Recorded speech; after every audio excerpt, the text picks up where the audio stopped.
Michael Knorr with Architecture Minute. As an architect, I've long been fascinated by the idea of urban edges. What is an urban edge?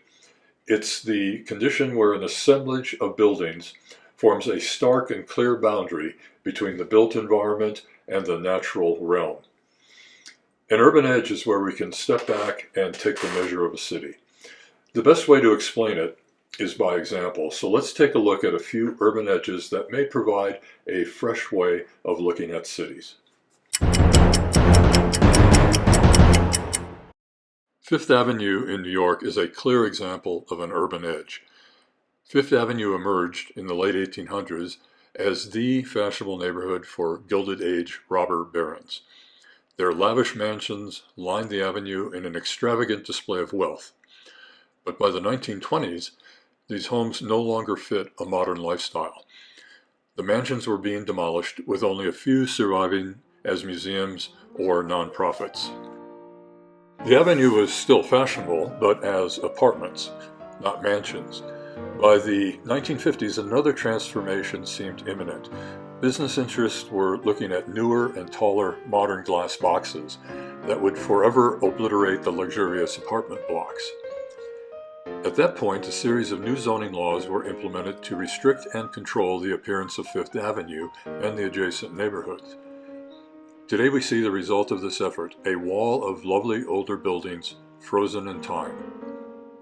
This is preserved against the natural boundary of Central Park, establishing one of the most iconic views from within the island of Manhattan.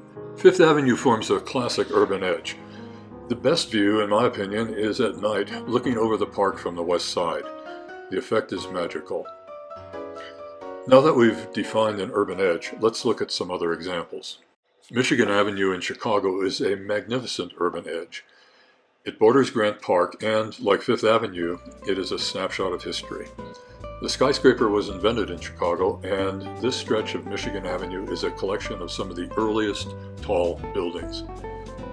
At a certain point, real estate interests suggested these buildings were no longer the highest and best uses. They were facing certain demolition. To protect them, height and design restrictions were put into place, thus preserving an important part of architectural history.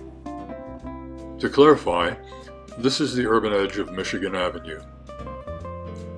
And this is what is now built right behind it. This is what Michigan Avenue would have become without the intervention of historic preservation. Urban edges are established when a significant assemblage of buildings butts up against a natural boundary.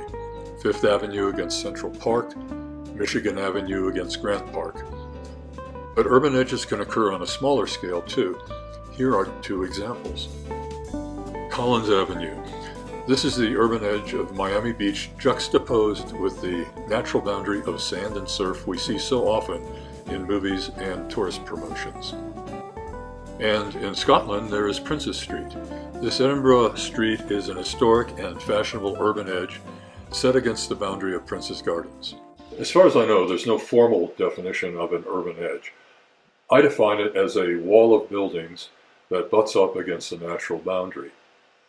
So, something like Manhattan viewed from Brooklyn does not qualify. Yes, it's a beautiful view, but you have to go outside Manhattan to appreciate it. Do you have a favorite urban edge, perhaps in your own city? Let me know in the comments. And please be sure to like and subscribe. Thank you.